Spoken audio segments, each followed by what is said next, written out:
साक्षात पुत्र एक अंश की भांति जब मानव समाज में अलख जगाने के लिए कदम ताल करते हैं तो वो हमें महान विभूति अवधूत दादा गुरुजी के रूप में नजर आते हैं। कुछ ऐसा ही उनका अनुपम व्यक्तित्व है और ये कहें कि उनकी स्वर्णिम कहानी है जिसमें कोई अन्य नहीं, सिर्फ और सिर्फ पानी और पानी ही है। अवधूत दादा गुरुजी, मैं आपका बहुत बहुत स्वागत करता हूं और एमपी न्यूज के इस मंच से खुद को सौभाग्यशाली मानता हूं कि एक विद्यार्थी की भांति मैं अपनी जिज्ञासाएं और जनमानस के सवाल आपके समक्ष रखने की कोशिश करूंगा, प्रयास करूंगा। दादा गुरुजी, हमने आपके बारे में देखा कि नर्मदा मैया से आपका जो प्रेम है, हमें ऐसा लगता है कि जैसे नर्मदा मैया ममतामयी आंगन में आंचल बिछाए हुए हैं और उनके पुत्र की भांति आप जो है देश और समाज को दिशा निर्धारण कर रहे हैं, प्रकृति से प्रेम के प्रति अलख जगा रहे हैं। मां नर्मदा मैया के प्रति आपका ये जो प्रेम है, इसकी भाव अभिव्यक्ति कैसे आप शब्दों के माध्यम से करना चाहेंगे? देखो, जिसको आज दुनिया नदी के रूप में देख रही है, दुनिया हर एक राष्ट्र की एक संस्कृति होती है। ऐसे ही इस देवधरा भारत की एक संस्कृति है जो प्रकृति को, नदियों को और इस धरा को मां के रूप में देखती है और पूजती है। और एक ऐसी संस्कृति जो नदी को शक्ति के रूप में और नदी पर केंद्रित, कहते हैं कि हमारे लिए ये नदी नहीं, हमारे लिए ये जीवंत शक्तियां हैं। इसको लोग गंगा नर्मदा के रूप में, गोदावरी कावेरी के रूप में देख रहे हैं। दुनिया बोलती है ये नदियों का देश है और हम बोलते हैं शक्तियों का देश है। नदी के रूप में शक्तियां जहाँ प्रकट हुई, और ये वो शक्तियां हैं जो सिर्फ जीवन का ही आधार नहीं, ये समूचे ब्रह्मांड के संचालन में इनका आज भी योगदान और भूमिका दे रही है।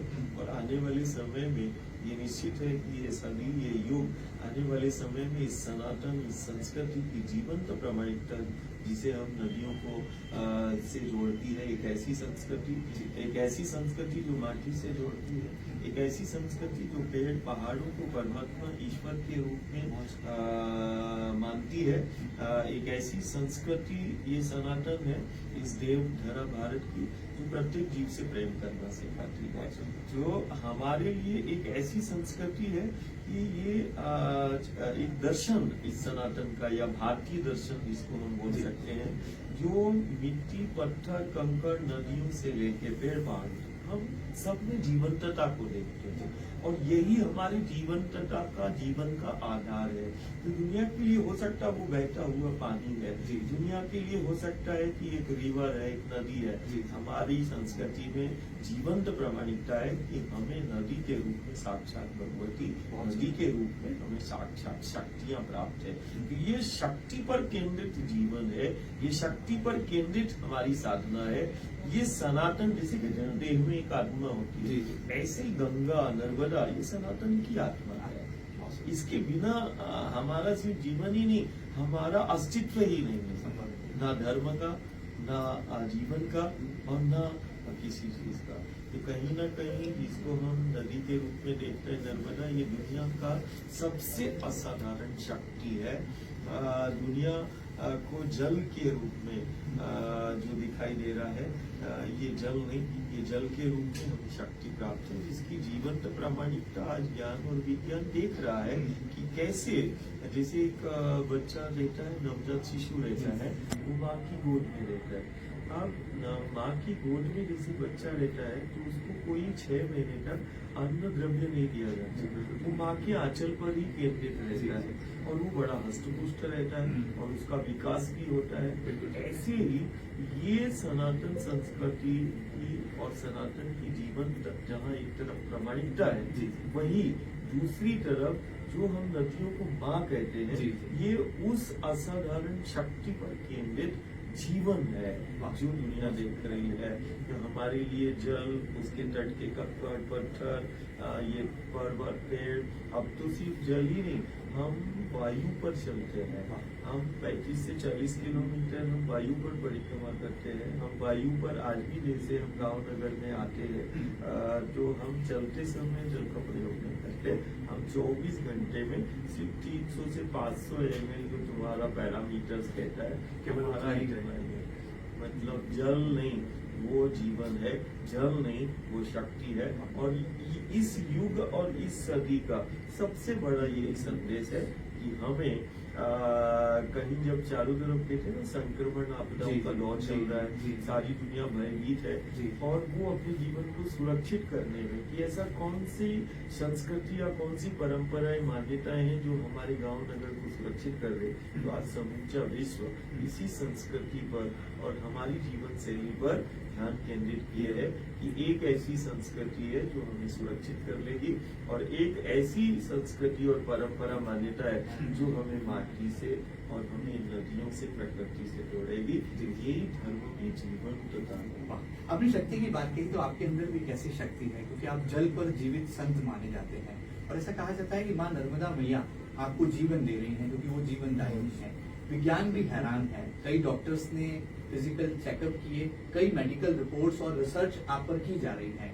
कैसे आप देखते हैं, क्या वाकई में ये माँ नर्मदा मैया की ही असीम कृपा? नर्मदा इस भूमंडल पर मैंने जिसे बोला ना, नदी के रूप में प्रत्यक्ष हमने शक्ति को पाया है।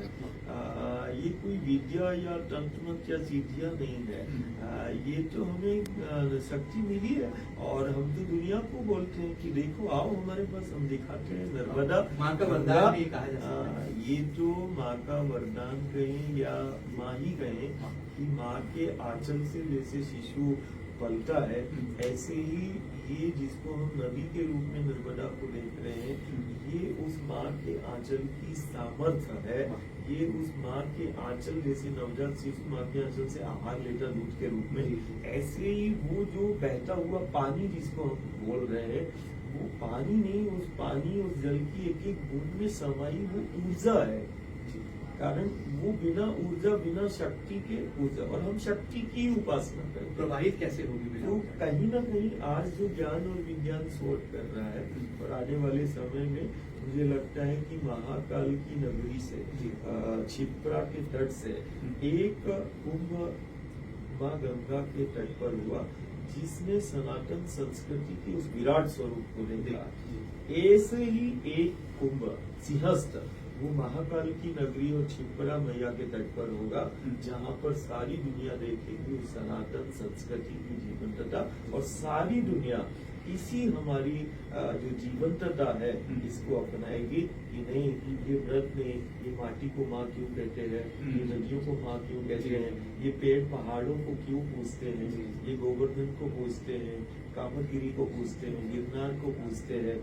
ये कहीं न कहीं प्रकृति उपासना की ओर और प्रकृति पर केंद्रित जीवन शैली, व्यवस्था और विकास की ओर ये वैश्विक स्तर पर यही पथ ले जाएगा, और प्रकृति से और इस संस्कृति से। आपकी बातें जब मैं सुन रहा था तो मुझे दिखा, जब देश के प्रधानमंत्री नरेंद्र मोदी जी नदियों को नदियों से जोड़ने की योजनाएं बनाते हैं, केन बेतवा लिंक परियोजना बड़ी महत्वाकांक्षी परियोजना है, 2 राज्यों को भी जोड़ रही है, नदियों को भी जोड़ रही है, और लाखों की तादाद में किसानों को लाभान्वित कर रही है।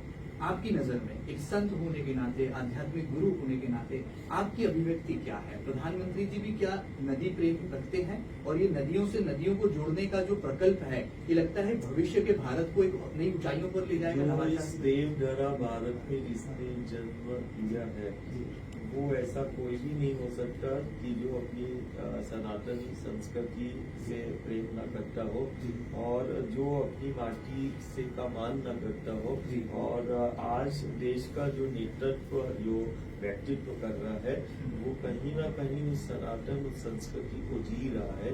वो उसके लिए नदी नहीं है गंगा नर्मदा, उनके लिए माँ है।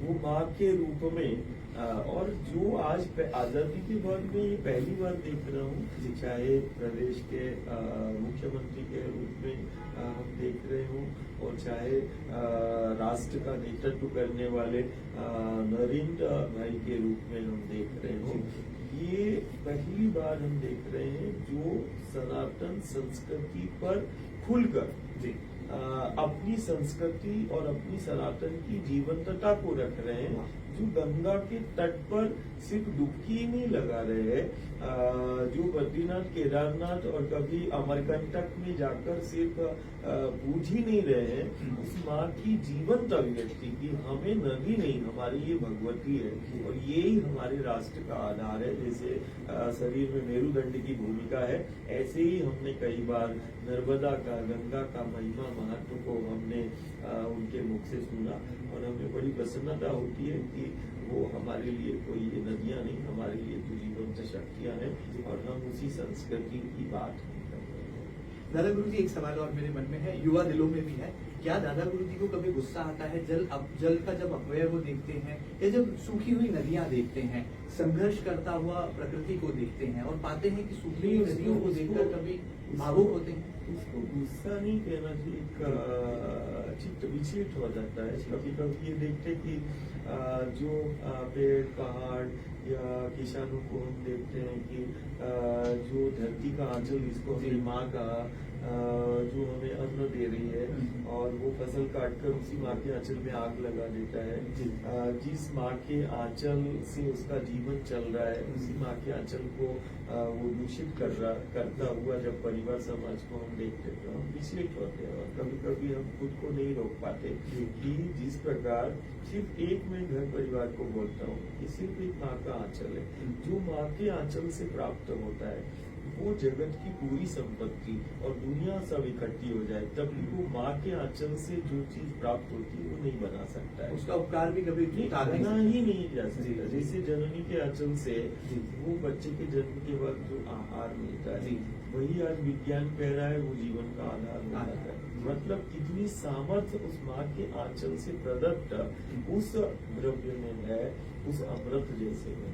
तो आज विज्ञान भी कहता है जो माँ के आंचल से मिल रहा है वो आप दुनिया का कोई भी ऐसा तकनीक नहीं है जो उसको बना ले, चाहे वो धरती के आंचल से मिलने वाला अन्न हो और चाहे इस धरती के आंचल के ऊपर वो कल कल प्रवाहित होने वाला वो जल हो, ये नहीं बनाया जा सकता। तो जो माँ के आंचल से मिल रहा है वही मैं बोल रहा हूँ कि वही जीवन का और जगत का आधार है। तो जिस माँ के आंचल से हमारा जीवन है, जिस माँ के आंचल पर केंद्रित हमारी व्यवस्था है, जिस माँ के आंचल से हमारा सर्वस्व है, हमारा अस्तित्व है, हम गलत जीवन शैली के कारण, अपनी जरूरत और व्यवस्थाओं के कारण कहीं ना कहीं हम माँ के आंचल को, परिवार समाज को देखते हैं दूषित करते हुए। कभी वो धरती के आंचल में हम देखते आग लगाते हुए, कभी उस धरती के आंचल की जो सबसे परमात्मा ने जिसको अपना स्वरूप बताया वो पेड़, वो पहाड़, उनको छेड़ते हुए तो हम विचलित हो जाते हैं और कहीं ना कहीं हम उसको समझाने का प्रयास करते हैं कि नहीं, जिन पेड़ों को हम जरूरत व्यवस्था के नाम पर काट रहे हैं ये वही दुनिया की एकमात्र सनातन संस्कृति है जो पेड़ पहाड़ों को परमात्मा ईश्वर के रूप में पूजती है। और यदि हमने भगवान बोला है, परमात्मा ईश्वर बोला है तो कोई तो बात होगी। और हमने ही नहीं, हम तो प्रभु श्री राम की वंदना करते हैं, कामलगिरी से प्रार्थना करते हैं, हम उस कृष्ण का वंदन करते हैं जो गोवर्धन को अपना स्वरूप बताते हैं, हम उस गुरु की वंदना करते हैं जो वृक्षों को अपना स्वरूप बताते हैं। जो दुनिया के अंदर कहाँ होगी जो पेड़ों से पहाड़ों से हम सिर्फ पूजा ही नहीं करते, हमारी सामर्थ्य है, हम तो पेड़ों से प्रकृति से संवाद स्थापित करते हैं। ये हमारे सनातन की सामर्थ्य है जो माटी से संवाद करता है, नदियों से संवाद करता है। और हम तो सबसे बोलते हैं कि नहीं, एक एक घर बड़े गर्व के साथ यदि इसकी जीवन प्रमाणिकता कैसे अब दुनिया देखती है, वायु पर कोई खाने पीने वाला व्यक्ति भी 40 किलोमीटर कोई 40-42 तापमान पे चलेगा तो वो 2 गिलास पानी पिएगा। लेकिन वायु पर तो मैं उनको बोलता हूँ, देखो विंध्याचल की सामर्थ्य है, देखो ये सतपुड़ा की सामर्थ्य है, देखो ये हिमालय है, हमारे पास अरावली है, हमारे पास सिर्फ ये पर्वतमालाएं, विश्व की सबसे असाधारण पर्वतमालाएं, बोलती पर्वतमालाएं। यदि हमने पर्वतों को पूजा है, पहाड़ों को पूजा है, तो ऐसे ही नहीं पूजा है, हमने प्रमाणित किया है। और आज भी हम इस सदी में युग में प्रमाणित करेंगे कि ये जिसको विंध्याचल के रूप में देख रहे हो, ये सतपुड़ा के रूप में देख रहे, ये हिमालय के रूप में देख रहे, या फिर ये गोवर्धन, कामतगिरी और अरावली के रूप में, गिरनार के रूप में देख रहे, ये 30 शक्तियां हैं जो पर्वत के रूप में, पहाड़ों के रूप में विराजमान है। बिल्कुल, बहुत सुंदर। आपकी बात सुनने में तो मुझे ऐसा लगता है कि नर्मदा पर आप शुरू होते हैं, नर्मदा से ही आपका जीवन है, और ये जो सांसें चल रही हैं, मुझे लगता है ये भी प्रकृति पुत्र होने के नाते आप जो है प्रकृति से संवाद स्थापित कर रहे हैं। कहते हैं एक मैं ज्यादा तो पढ़ा लिखा नहीं, लेकिन हमने देखा है कि आज सारी दुनिया प्राकृतिक आपदा और संक्रमण का शिकार हो रही है। जी। एक तरफ हमारी संस्कृति है जो प्रकृति को माँ के रूप में पूछती है, है। भारत को माता कहा जाता है देश का।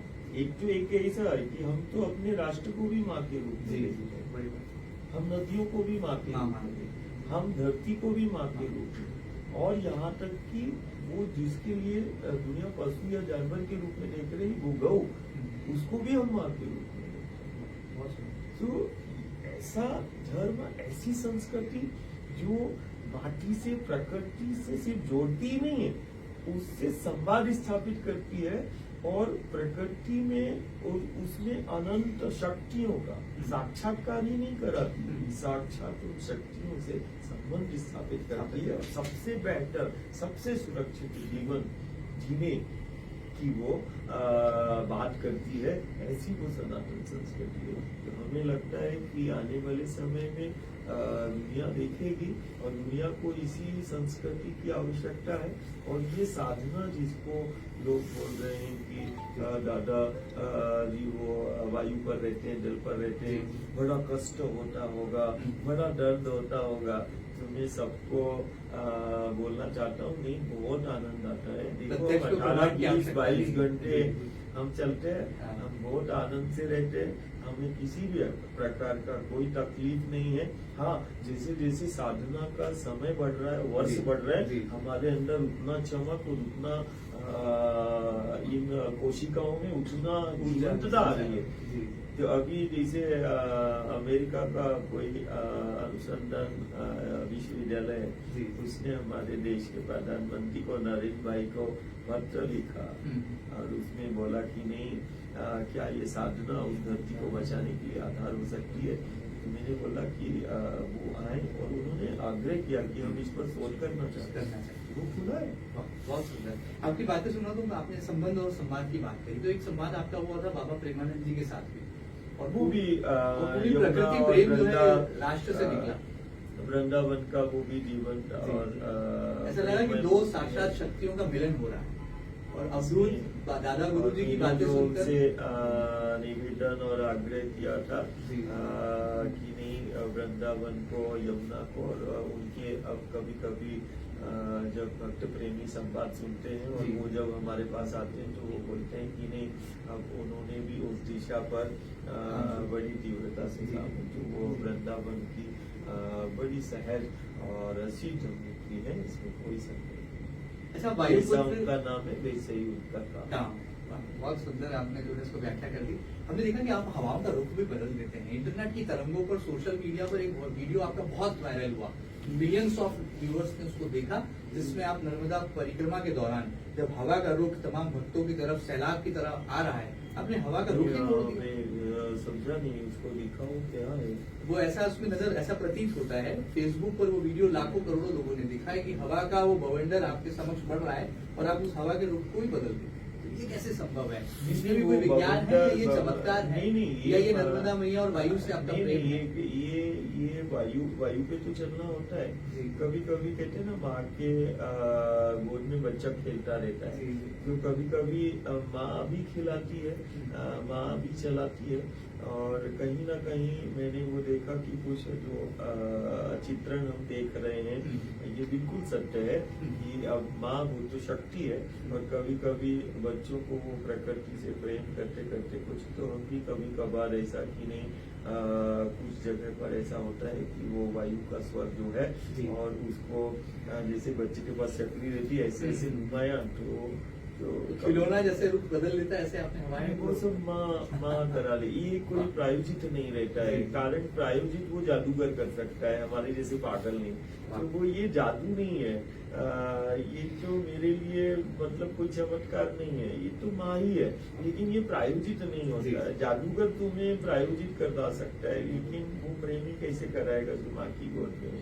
तो माँ के पद पर ऐसे कई अनेक अनुभव वो हजारों लाखों भक्त प्रेमियों को हुए और प्रत्यक्ष हुए। तो वो माँ के पद पर वो अनुभव हुए। चलिए, आपका ज्यादा समय नहीं लेंगे क्योंकि आपकी ऊर्जा का संचार मैं जैसे जैसे बात कर रहा हूँ वैसे वैसे बढ़ रहा है। मुझे लगता है कि घड़ी का कांटा मुझे और अनुमति नहीं देता सवाल करने का, लेकिन एक आखिरी सवाल है। आपके इस अलग जगाने के अभियान के बाद हम देख रहे हैं कि नर्मदा माँ के प्रति एक सम्मान, एक आदर और आस्था उसमें बहुत बढ़ोतरी हुई है और कई युवा अपनी गाड़ियों से पैदल नर्मदा परिक्रमा पर निकलने लगे हैं। ये जो आपने प्रकाशित कर दिया है, क्या आपको लगता है ये एक नई परंपरा के रूप में स्थापित होगा और आने वाले कल में भारत को विश्व गुरु बनाने का जो सपना पूरा देश देख रहा है वो साकार करने में ये नर्मदा परिक्रमा कितना आपको लगता है कि सहयोग भूमिका आज से नहीं, माँ नर्मदा परिक्रमा एक सनातनी साधना है जो कई सदियों से चली आ रही है और समय समय पर योगियों ने उसको युग सदी के हिसाब से पुनर्स्थापित भी किया। जैसे 200-250 साल पहले गौरी शंकर महाराज ने इस साधना को फिर से दुनिया के समक्ष लाए और यही साधना जिसको नर्मदा परिक्रमा कह रहे हैं, ये वैश्विक स्तर पर सनातन संस्कृति की जीवंत प्रामाणिकता और नर्मदा की महिमा और महत्व को वैश्विक स्तर पर स्थापित किया। और फिर से इस सदी का जो सबसे बड़ा महाकाल का संदेश है इसी नर्मदा परिक्रमा में छिपा हुआ है और निश्चित आने वाले समय में और सिंहस्थ तक हम देखेंगे कि महाकाल की नगरी से महाकाल का संदेश निश्चित जो माटी से, प्रकृति से, गंगा नर्मदा से जोड़ेगा। आने वाले समय में वो दुनिया देखेगी और दुनिया उसको सराहेगी। निश्चित, तो ये साधना आधार बनेगी। मध्य प्रदेश के मुख्यमंत्री डॉक्टर मोहन यादव जी को कितना आशीर्वाद है दादा माँ। बुद्धू महाकाल की नगरी से हैं और महाकाल महाराजा के द्वार से निकले हैं और उसको सेवा का अवसर मिला है। तो वरद हस्त महाकाल का है और वरद हस्त वो गंगा नर्मदा का भी है, छिजरा का भी है। और जो जमीनी कार्यकर्ता रहता है जब वो अपने संघर्ष से ऊपर उठता है तो निश्चित वो आधारा के लिए, धेनु के लिए, नर्मदा के लिए, छिपरा के लिए वो आज से नहीं, मैं तो उनको 15 वर्षों से देख रहा हूँ। जब वो मुख्यमंत्री नहीं थे उस समय भी हमने देखा और मुख्यमंत्री होने के बाद भी हम उनको देख रहे हैं कि उनमें कोई बदलाव नहीं आया है। वो जैसे सेवा करते आए वैसे ही कर रहे हैं। तो आपका आशीर्वाद पूरा है। आखिर में जाते जाते गुरुदेव आप क्या संदेश मध्य प्रदेश से देना चाहेंगे, क्योंकि भारत का दिल भी कहा जाता है, इस प्रदेश को हृदय प्रदेश की संज्ञा दी जाती है, तो इस दिल से कोई बात निकलेगी जो मुझे लगता है पूरे देश और दुनिया के दिलों को छू जाएगी। क्या परम संदेश होगा अवधूत दादा? हमारा सिर्फ एक ही संदेश सिर्फ देश को नहीं दुनिया को हम साधना के माध्यम से देना चाहते हैं कि आज जब संक्रमण आपदाओं का दौर चल रहा है तो केवल एक सनातन संस्कृति इस देवधारा भारत की है और हम भारत के युवाओं से भी और घर परिवार को भी कि अपनी माँ का मान करना है। जिस धरती को हमने माँ के रूप में पूजा, जिन नदियों को हम माँ के रूप में पूजते हैं और जिन पेड़ पहाड़ों को हमारे परमात्मा ईश्वर से हम प्रत्यक्ष अपना स्वरूप बनाते हैं, आज कहीं न कहीं आवश्यकता है कि यही राष्ट्र की सबसे बड़ी सेवा हो जाएगी। माटी के मान के साथ उस माटी का संरक्षण संवर्धन हो, अविरल हो, निर्मल हो, इनकी धाराएं जिसको हम गंगा नर्मदा और छिपरा कहते हैं और गौ से वो युवा शक्ति जुड़े। तो मुझे लगता है यही सबसे बड़ा संदेश है कि वो अपनी माँ की निकटता। प्रत्यक्ष को प्रमाण की आवश्यकता नहीं होती और ये शास्त्रों में वर्णन इसका आता है और ऐसे ही कुछ हाथ ईश्वर का अंश विराजमान है जो कि संवाद देश और दुनिया से स्थापित कर रहा है और प्रकृति के पुत्र की भांति अपनी भूमिका निभा रहा है। बहरहाल अब आप कितनी आहुतियां और कितनी सहभागिता परम पूज्य यहाँ पर दादा गुरुजी के इस अभियान में लेते हैं जरूर बताइएगा और ये साक्षात्कार और गुरुजी की बातें आपके कितने दिलों को छू गई इसकी प्रतिक्रिया भी हम तक सबसे पहले पहुंचाइएगा। फिलहाल इतना ही। खबरों का काफिला बदस्तूर रफ्तार पकड़ता रहेगा आपके अपने न्यूज चैनल MP न्यूज के साथ। फिलहाल इतना ही। नमस्कार।